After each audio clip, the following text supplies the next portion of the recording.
So the experiment's been running for 10 minutes, and you may be able to see, maybe not, that the iron filings or particles in the copper sulfate are actually turning reddish and orange, but the iron filings or particles in the zinc sulfate are not changing color.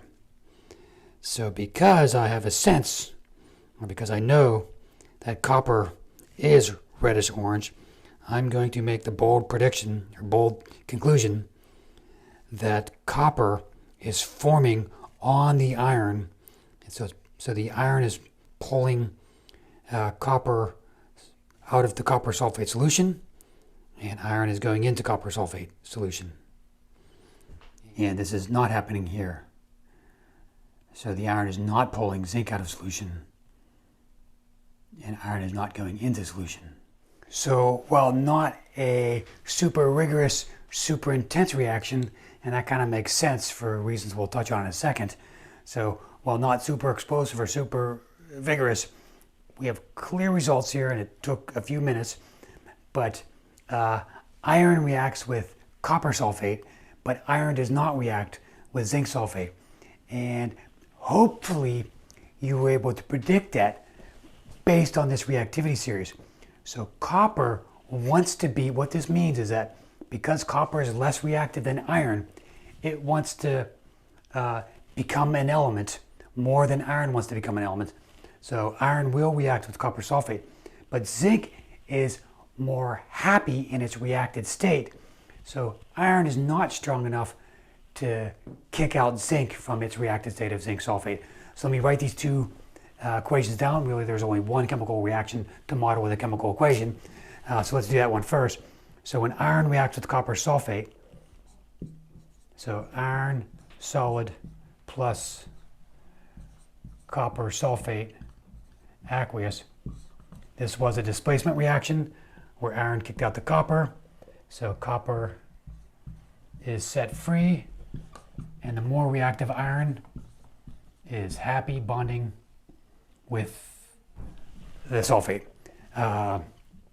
The zinc sulfate did not react with the iron, so I'll just write that as such. There was no displacement here, so the iron just plus. So for some quick concluding ideas related to these findings, we can still clearly say that metals prefer to bond with nonmetals over bonding with other metals. We now see that more reactive metals are more likely to form compounds. And the third big thing that we can say, and this was something that was elusive even 2 chapters ago, is that there is a relationship amongst the properties of compounds relative to the elements that make them up. And the relationship goes like this. The more reactive an element that's inside of a compound, the less reactive the compound. The less reactive an element, the more reactive the compound. So copper is not reactive, copper sulfate more reactive. Sodium, very reactive, sodium sulfate not at all reactive. And now let me touch on something we talked about in chapter 2. And you can see in this chapter 4, we're beginning to resolve some of those huge questions that we were posing in chapter 1 and chapter 2. So as I kind of said, just by kind of forging forth, powering forth, doing things that seemingly don't have a goal or an objective, sometimes scientists are doing this, out can come pathways to synthesize large concepts in chemistry. So let me bring in another topic we talked about in chapter 2, and that was this bold claim that bonding is an electrical phenomena. So chemical bonds are based in some sort of electron interaction. Electricity is intimately related to chemical bonds. How many more ways can I say it?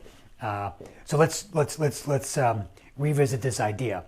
Let me start by sort of rewriting the chemical equation that was taking place at the negative electrode in those experiments we were doing in chapter 2.